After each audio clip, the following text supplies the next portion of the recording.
Right. Hey, everybody. Got the volume on, Marty?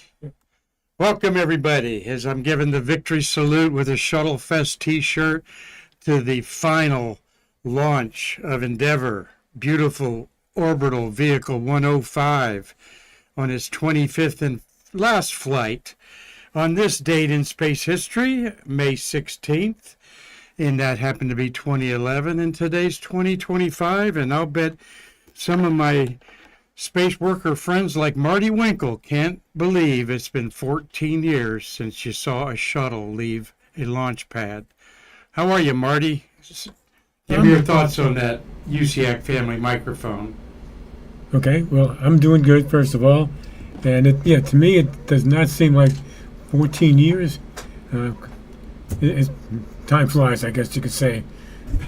Time flies, literally. Yeah. Apropos, on a shuttle flying off the launch pad there, and gorgeous photo there. Not sure if one of the UCX took that, but nonetheless, that's a pretty close remote there, so that must be more of a NASA camera there. But thank you, everybody, for showing up today and all week. We had a great talk with Gary Allgaier as I'm trying to put you guys up here on my smart tablet, get today's P3 or P2 pre-qualifying for the Formula One in Italy off of here, and poke that YouTube button so I can say hi to all of our friends out there.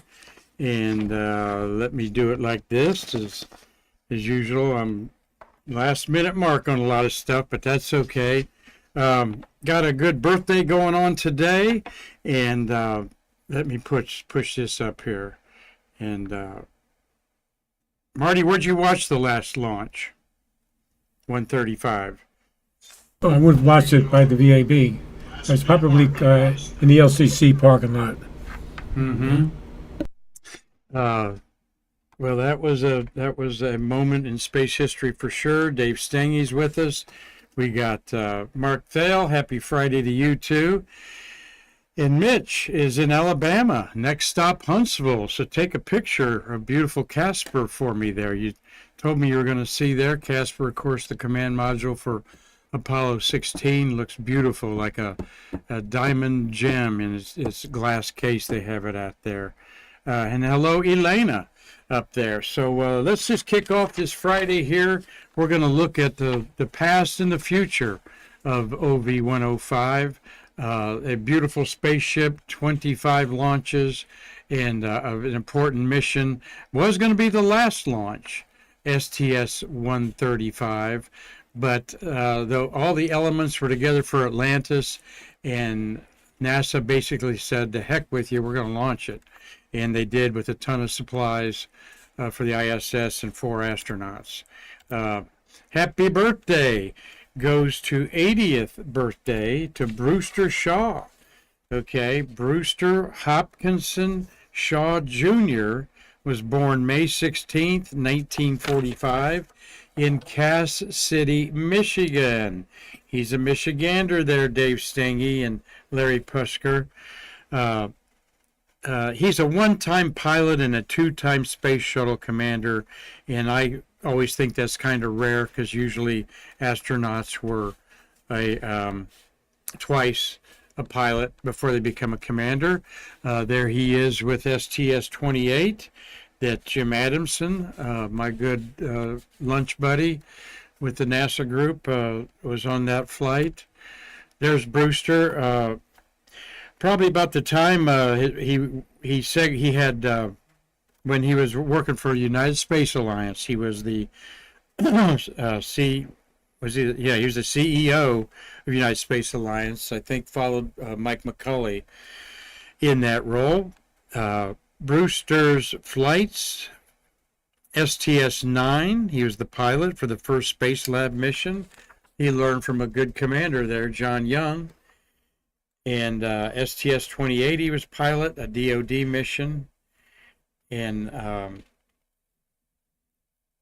I'm thinking how many days in space he has in this article. Interesting side note, he got hooked on flying when he was playing guitar in a rock band. The drummer of the band was a licensed pilot who took Shaw on his first flight, and he was immediately hooked. And pretty good career for an Air Force guy, Marty, there. So he went to the University of Wisconsin-Madison. All right. So Brewster Shaw, is he one of your Beat the Boss marathon runners? Because there you are with Brewster last year at the Cocktail Challenge of the Astronaut Hall of Fame there at Zorella's. You were surprised to see him with a beard, Marty, I recall. Yeah, he always seemed so. Well, he's very clean cut. He had not a baby face, but he had a very youthful face, and the gray beard kind of makes him look a little bit older. Yeah, he did. It doesn't hardly look like him, really, there. Well, Brewster's 80. He was 79 there, Marty, so you know what that's like. But Marty and Brewster are very close to the same age, okay? Now, who do you think is be younger? You look 10 years younger, Marty. Well, I'm a year older. God bless you. I know, really. That's Marty works out every morning, except maybe one morning a week. So, Brewster Shaw, hope to see you at the Cocktail Challenge, and we enjoy sharing your birthday. Hope you're having a big 8-0 somewhere, and a good guy, right, Marty? In fact, I talked to Jay Honeycutt about him today, and he says, oh, yeah, he's a good guy, very detail-oriented manager. Brewster was, after 27 years with NASA and the Air Force, he went to the Boeing company, acquired Rockwell, left Boeing, become, in 2003, the CEO of United Space Alliance, which managed all the contractors. So he had 8 years until the end of Endeavour of working there. So over 10,000 employees that CEO would be over, not just in Florida, but Texas, Alabama, and Russia. A lot of NASA people, not a lot, but a bunch of NASA people in Russia because of our connection with the Mir Space Station and the International Space Station. So, all right, the big feature today is, of course, Endeavour. We've got 10 beautiful shuttles launched in the month of May. Ironically, you've got the maiden flight, STS-49, launched in 1992 on May 7th, and the penultimate flight of the whole shuttle program, the last flight of Endeavour, launched on the 16th of May in 2011. And we've talked about lots of those, including the Kibo module deployment. And we're going to see an awesome picture of it with Endeavour in the background. Go ahead, Marty. Yes, a question. Yeah, Dave Stank is asking, Mark, are you and I going to the Cocktail Challenge? If so, say hi to Katie for me. But you know, that's just going to make him jealous and wish that he could talk his wife Jill to moving down here. I mean, you know. But we are going. Huh? We are going. Yeah, well, I'm going. Me too. Yeah. You're going? Yeah. Yeah, I'm crashing it. Zarella owes me. He crashed Shuttle Fest, so. No, I'm looking forward to going. We're talking about the Astronaut Scholarship Foundation's Hall of Fame celebration is in 2 weeks at the Hyatt on Cocoa Beach, where we're going to be hosting Shuttle Fest 5, April 25th and 26th next year. So they raise money for awesome scholarships. They feed the 2 astronauts a year now is all they're going to induct, I've been told. They have a cocktail challenge where certain astronauts present their favorite cocktail. Could be a Manhattan, it could be a daiquiri or whatever they like, and it's a big picture of them, and everybody tastes them and votes on what the best one is. And Scott Altman, a May commander for STS-125, he historically has won a bunch of times, but so's Chris Ferguson. All right, won the last 2 years in a row. And they've got Bob Cabana. There's a woman involved, I think. Connie McDaniel will tell us who's in the cocktail challenge. I think she's going and probably watching. But the drinks they make. Scooter's going to be there. They switch the lineup a little bit because some astronauts get commitments when they book things far out. Marty, go ahead. But the drinks they make, like you know, Mark, is not over the counter. It's their own version of those drinks. Right. Yes. It's their own version of a of a daiquiri. It could be they usually have a space theme. That's what Chris Ferguson won. I think he had a Mercury Blast Off bourbon or something like that. So yes, they get real cute with it, and people get really buzzed on alcohol at this event. Yes, these are stories you don't tell on Stay Curious, a few that I've been around. Some inebriated VIPs, let's say. But it's all in good fun. They raise a bunch of money. They'll take that cocktail challenge recipe that they wrote up. We'll sign it by all three astronauts and Caroline Shoemaker, the CEO and president. She'll auction that off, and gosh, one went for like $2,000. People, are in there. They sit down. They go. I remember. One of those cocktail challenge cocktails. They write out all the ingredients and have them laying around so you can judge all three of them. Chris Stott, Nicole Stott's husband, started bidding on it, and he was over by me, Marty, and she was over about 2 tables away. And I distinctly saw her turn around and say, "You're bidding on that," but he didn't get the high bid. Yeah, Carlton's saying Katie Coleman. Yeah, there you go. Thanks, Carlton. Carlton's going to be there also, probably crashing it just like me. He takes pictures for the event. So, yeah, Katie Coleman, and we're wanting to get her into Stay Curious. But more importantly, we'd love to have her on Shuttle Fest 5, already in the works. 2 meetings on it. So, all right, let's thank you all for those comments. And Dave Stange, one day your rainbow will shine down here for you. I put this together over the years and need to work on it harder because I think it's a cool visual. I'm the type of person that can look at a box score of a baseball game and write you the story about what happened.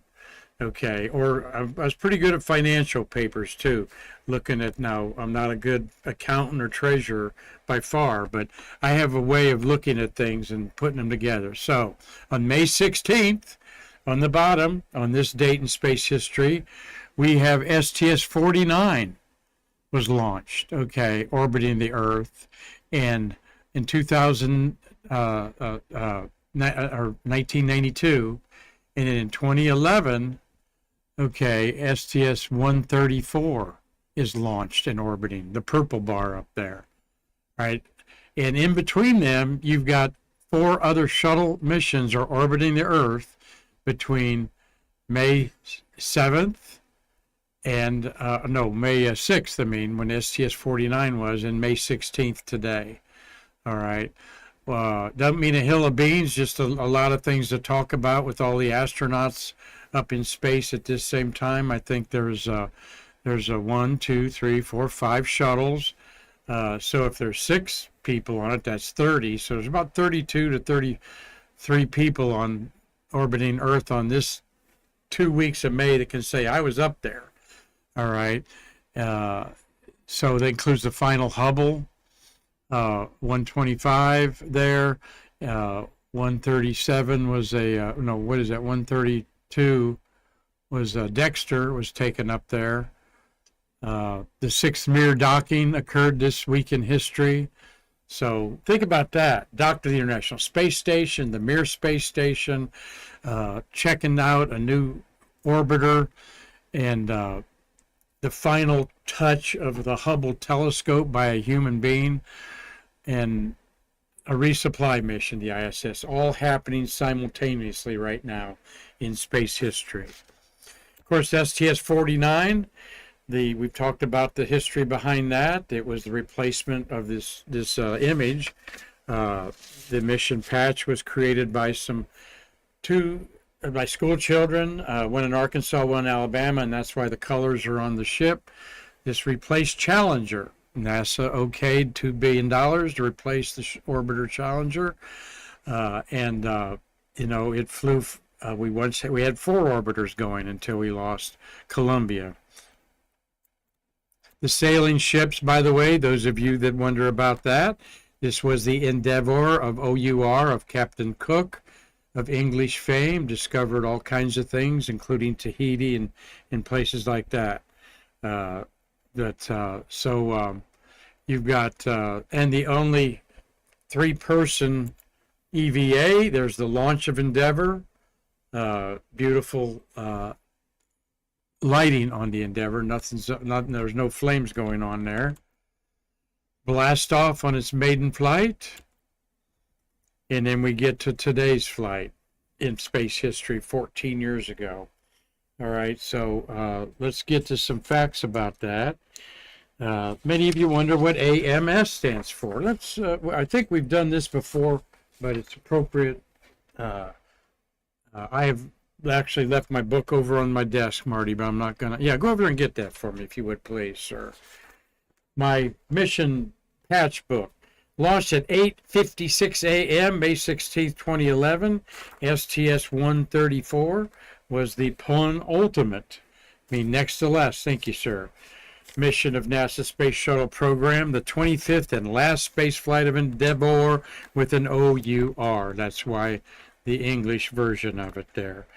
The orbiter is now the main attraction at the Los Angeles Science Museum, under construction. Main attraction there. But let's go to the back of the book. All right. Not too many patches in here after that one. Just one. Okay. And this beautiful book that many of you have out there. Show them the bookmark. There you go. Mission patch book. What does the patch mean? It highlights the research of International Space Station, focused on the fundamentals of physics of the universe. The crew took up and installed the Alpha Magnetic Spectrometer, the AMS experiment. That's what STS-134 AMS in the left corner is all about. This detects cosmic particles coming from all over the universe, mostly from stars that have exploded or even galaxies colliding in some cases. By studying subatomic particles in the background cosmic radiation, searching for antimatter and dark matter, it will help scientists better understand the evolution and properties of our universe. And you better believe it has. In 11 years, it's still operating on the International Space Station. This patch was inspired by the International Atomic Symbol and represents the atom with orbiting electrons around its nucleus. The burst near the center refers to the Big Bang Theory and origin of the universe. That right there in the center, white, yellow, blue, going into orange. The Space Shuttle Endeavour and ISS fly together in the same configuration together into the sunrise. They fly together into the sunrise over the limb of Earth, representing the dawn of a new age in understanding the universe. And one day we'll tackle and try not to bore you about the science on the AMS. Mark Kelly was the commander. Let's get to those interesting facts there. Served as his fourth and last space flight. Now his twin brother, Scott, is the one that spent 11 months on the International Space Station. Kelly's got about 40 days in space on 4 different missions, twice pilot, twice commander. Greg Box Johnson was the pilot, his second and last. The rest of the crew were Michael Fink. Spanky's his nickname. Where do I have him here? Yeah, I do. Sure I do. Yeah, there's the lift off. Their Endeavour's rolling out. Let me pause talking about them. That's the rollout at Palmdale, Marty. You know how I know that? See the Santa Monica Mountains in the background up there. You know, you always love seeing I Dream of Jeannie with the mountains in the background because they filmed it in Hollywood, most of it. Ready to take Endeavour to the Kennedy Space Center. It's got the worm logo on it. There's the beautiful flags. If you're lucky enough to still own your flag that you bought at the NASA Exchange, they sell all day long on auction and eBay for $100. At the end, the astronauts got into these Hollywood-style posters, themes, and so forth. And what is really beautiful about this, Marty, that's a little hidden gem there, is you see the emblem of the, we just described the patch. Will you see what's behind it? The image of the shuttle? The silhouette of the shuttle there. Yeah, I'm if asking you're you. asking See me, the sure. silhouette? I'm engaging you in conversation here, Marty. See the silhouette of the shuttle against the blue? Yes, You know where definitely. that comes from. Yeah, from the glow. I forget the technical term. Well, no, it's actually, yes, there is a plasma afterglow around the shuttle coming in. That is off of the wall of the Remembrance Room at Kennedy Space Center. Okay. That is when you go down the hall and see Challenger astronauts on the left in a glass case of their cherished mementos, and on the right, Columbia. When you turn that right-hand corner, that is how they represent the shuttle, with that blue light bathed behind a silhouette. On the left is the flag fuselage section of Challenger, and the windscreen of Columbia is to your right. So that is a cool remembrance of their friends. That's why they did it. And there you've got Mark Kelly in the foreground there. Behind him, my right, your left there would be Box Johnson. Michael Fink, yeah, he's the over Mark's other shoulder. His third space flight, he was going to be on the Boeing Starliner, and I think he's still an active astronaut. But I didn't double check that. But his nickname Spanky, and he went up again on a Soyuz and stayed up there for about 6 months. Greg Chamatov, his second and last. Greg is on the far right there, left there. Andrew Feutzel, second of 3. He's an active astronaut. And ESA's Roberto Vittori, his third and last. Okay, and he's above my head there. So very cool poster there. Yes, this is our friend Mike Killian, and I haven't seen Mike in a while, Carlton Bailey. He's certainly been, he's one of the most premier aviation photographers you'd ever want to see. And of course, he's got the chops when it comes to photographing anything with a rocket attached to it. This was his panorama of the final flight. This mission marked the 134th shuttle mission since April 12, 1981. The 165th crewed space flight of all for NASA. The 25th flight of Endeavour, the 36th shuttle mission to the ISS. So Atlantis went for the last one. So think of the space truck that it did become to build the International Space Station. It was sold to be a space truck and launched actually every 40 hours, all right, to Congress in the 1970s. And we never launched more than 9 times. But the job it did building this amazing International Space Station. This was the 109th flight after the Challenger accident, the 21st post-Columbia mission. It was the last non-U.S. Last mission to fly a non-U.S. astronaut on a space shuttle. That would be Vittori, the Italian. And I guess this is appropriate because we've got a new Pope, Pope Leo. The first papal blessing and a call to the astronauts in space was made because of the Italian astronaut on board there. So that would probably have been Pope Paul, not Pope Francis. I guess it'd been Pope Francis. How long? Anyway, let's don't get into Pope history here. I was surprised. I saw there was like 260 some of them. Yeah, Marty. Yeah, it would have been Francis, I'm sure. Yeah, he was there for 18 years or something. Let's look at some pretty pictures. I got no notes here, but this is the Swan song. And where's that phrase originate, Marty? The Swan song. Don't know. Well, it originated in about the 3rd century BC.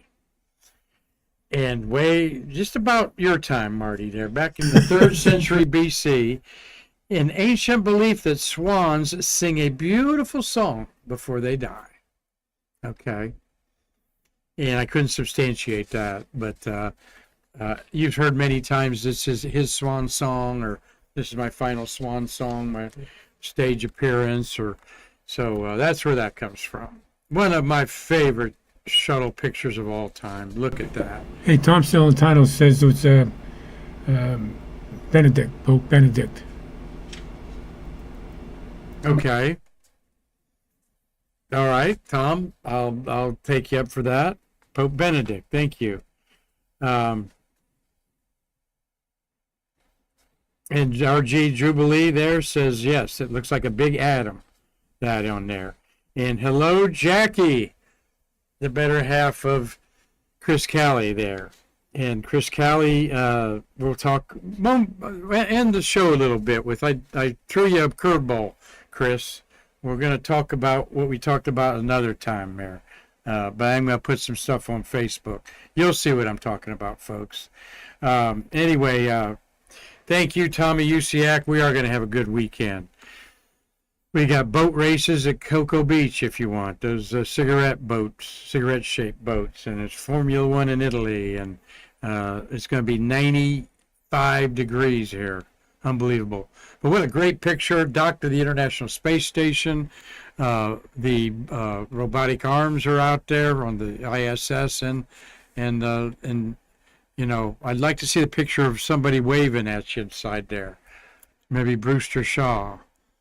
There's the alpha magnetic spectrometer, really a technical thing that's an amazing thing when it gets in outer space.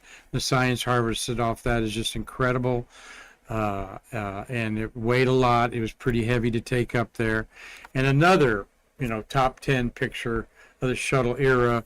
Actually, Endeavour is docked there, and I didn't write down which mission that was, but we need to use that for a green screen more often, Marty. That is just so cool up there. And you got your, what's on the other end? The Soyuz spacecraft's dripping off on the bottom there. It's got a cargo ship attached on the other end there. And that's, of course, you know, 10 years ago. No, it's 14 years ago at most recent. Another cool shot, the Kibo Observatory there. I know that because I'm hiding the red sun there behind me. And, yeah, just, I wonder what some astronauts think when they see these pictures like that and just go, wow, you know, those were the days in there. Endeavour ended up in Los Angeles Museum. There was a big, almost a raffle, but there was a big presentation by all the space centers of why they should have it. Houston was horrified that they didn't get one of the orbiters, and they're actually still trying to get it from the Uvar Hazy. So I think Mitch Rothman, you were telling me about that. But yeah, Houston, the manned crewed spacecraft headquarters, where 90% of all the communications and everything went through, never got the orbiter. All right. You got something to say, Marty? Yeah. No. But Endeavour's there, and it was on the ground like Discovery. I haven't seen Endeavour, but I've seen Discovery. Not as dramatic as seeing Atlantis flying at that attack angle to land. But they are resurrecting that by creating a new facility. These are pictures that Doug Forrest sent me about a couple months ago, so I'm sure progress is well on the way. I got too busy to call you, Doug, and ask you to send me any updated pictures, but you can anytime. We'll be glad to share them. So this is going to be quite magnificent, as you see from an aerial view there of Los Angeles is way in the back in the upper right. This is closer to the Pasadena area, I think. And you see the white inside this structure going up. That is what the Endeavour is inside, this cocoon, that the full stack with a real external tank and 2 solid rocket motors, of course not with the fuel in them, and they're literally building themselves around this this structure here. This is a photo taken before this one. Okay. And what's it going to look like? It'll look like this. Well, I'm going to tease you what it's going to look like here. This is from the VAB, mating it to the external tank. A shot you don't see every day, except once in a while you'll see it here on Stay Curious. Now, I'm looking way at the bottom, Marty. You see, are there people standing off to the right there? Would they allow them to stand there? Seems like right, you know, kind of where I'm looking, where the yellow come together. I wonder if those are, yeah, I see a person in a white shirt. Yeah, go way left. Are those people there? No, not there, the one in front of it. But go on, yeah, those. Go on the other side. See the, no. Other side of the orbit. No, up top. Go up to the top. Where you were. Yes. I'm thinking, is that a person in a white shirt? And then where you got the arrow covered up could be a cluster of two people or three. Because this white dot, it's You're not a VAB person. We'll have to ask Dan that. This white dot is in the same location as this white dot. But no, it's not a person. Yeah, that's the same looking thing, yeah.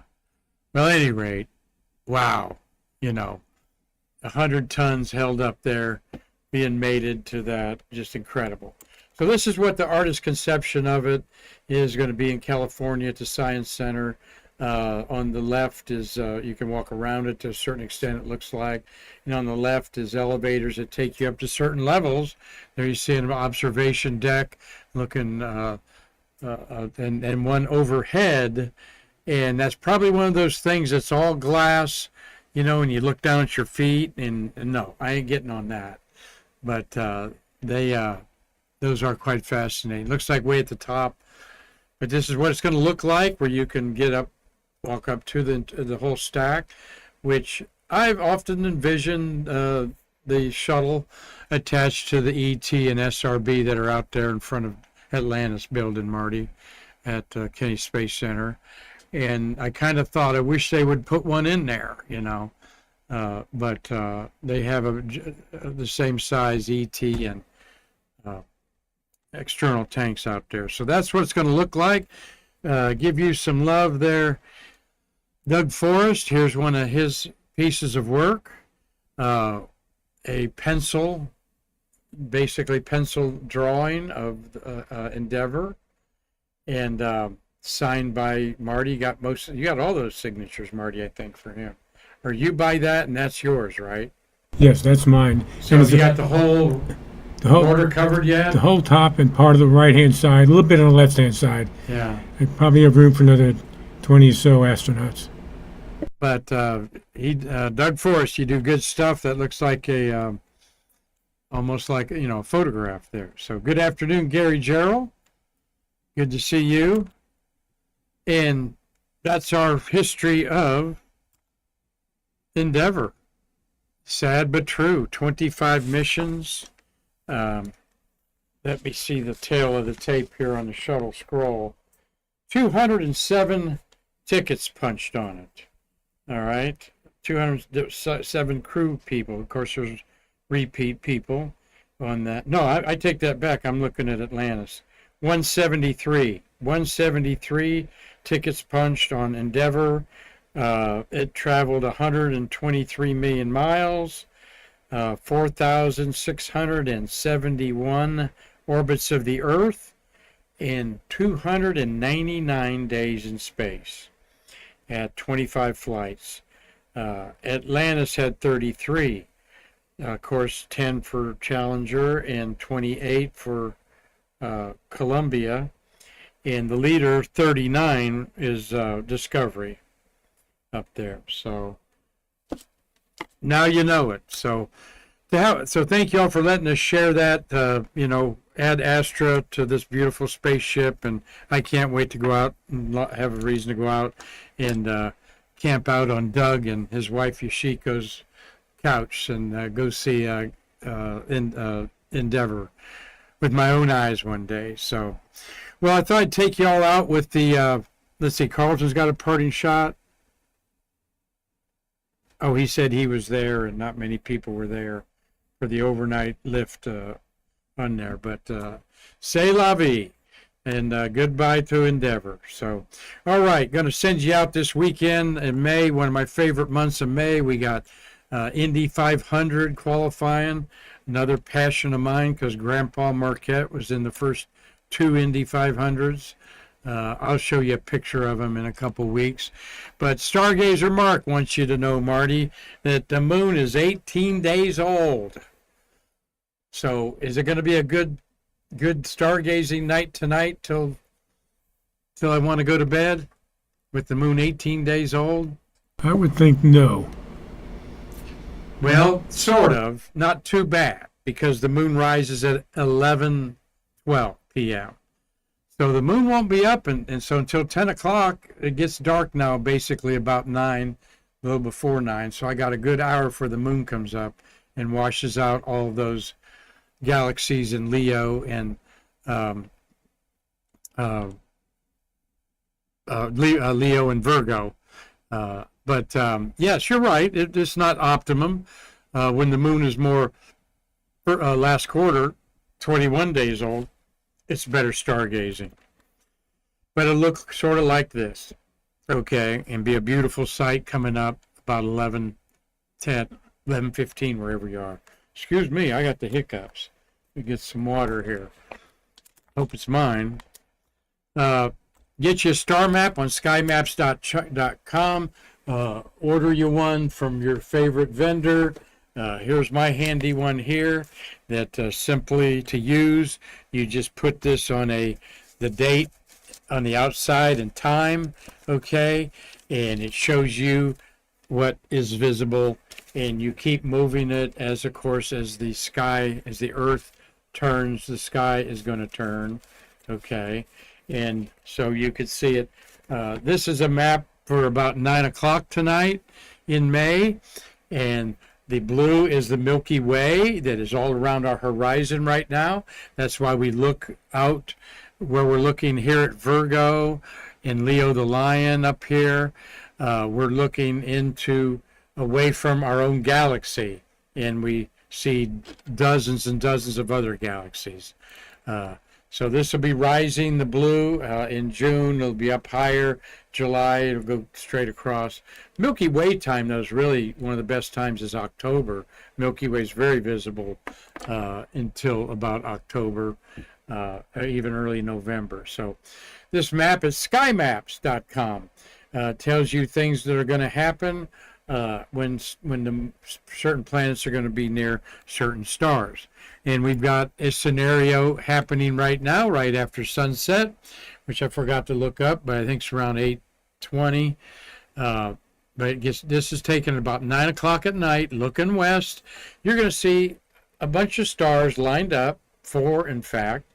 And Capella is in Auriga, the charioteer. Jupiter will be the brightest of all these stars in the middle. Betelgeuse, the shoulder of Orion, and Orion is setting.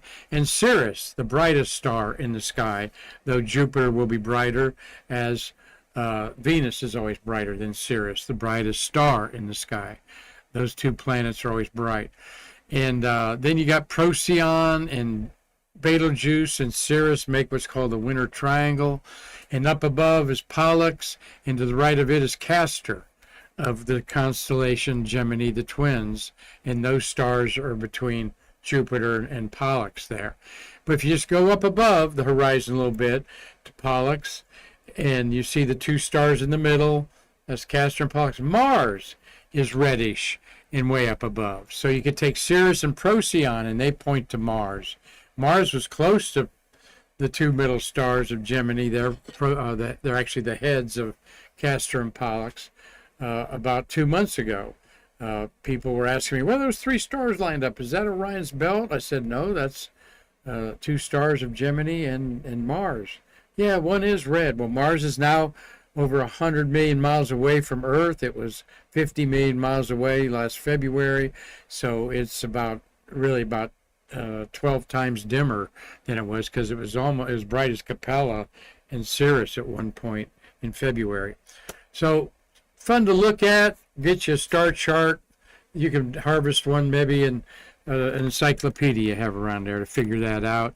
But with a telescope, I just like looking at those stars, the planets, and going, wow, I know what it looks like through a telescope. and we've only known that for about 400 years. There's the red spot. You got a bright spot on top, a shadow. See that dark shadow on there? That's the shadow of the star on the left, which is a moon, because sunlight's coming from the right, all right? And it's this moon over here, shadow is on there. You can see kind of the gibbous phase on the left, so sun ain't coming from there. Hello to my daughter, Jessie. Thank you. She's hoping everyone stays safe and has a nice weekend. And watch your babies around that water when you're with them, as my daughter is with her toddlers, McKinley and Macy. And Dean Babcock's been to the Indy. And Dave Stange saw STX 126. Very good, buddy. When you look at Mars, though, and it's so faint, not so faint, you can see it with your naked eye. And this is what it looked like through a great big telescope in the backyard. Amateur astronomers do these type of pictures all the time. Mars has polar caps, deserts, and the continent features are there, but they're more lowland areas.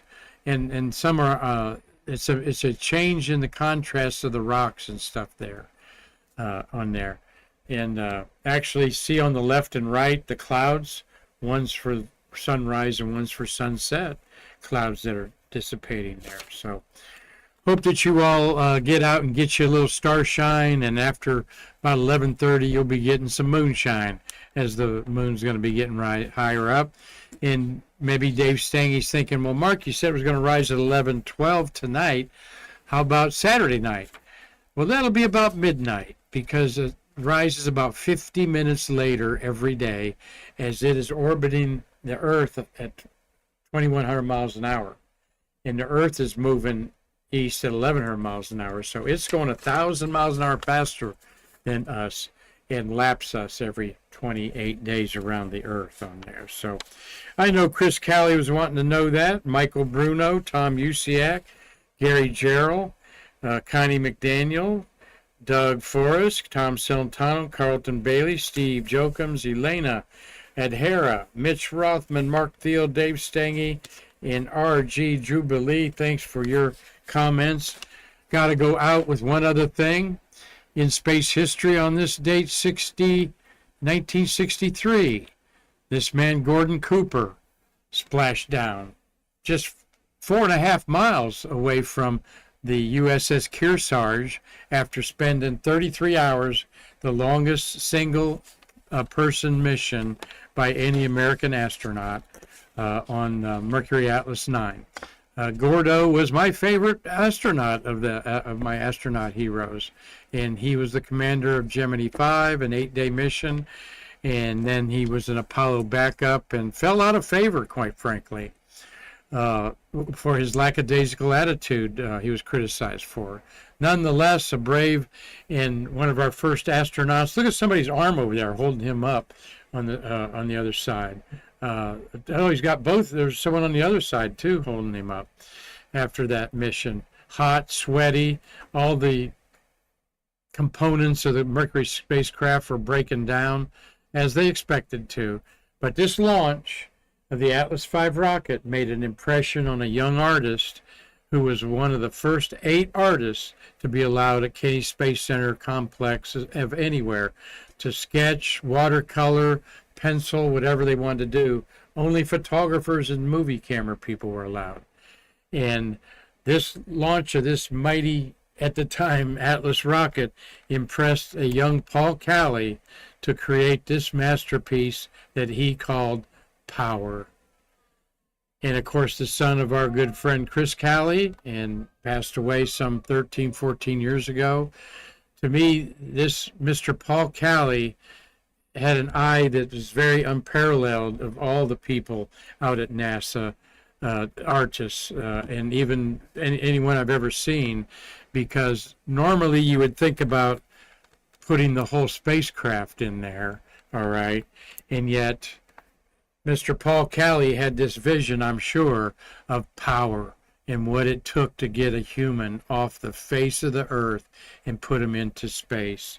And so a tribute to your dad, Chris, on certainly one of the first masterpiece works of art done by an artist in 1963's infant NASA art program founded by James Webb, the great administrator of NASA.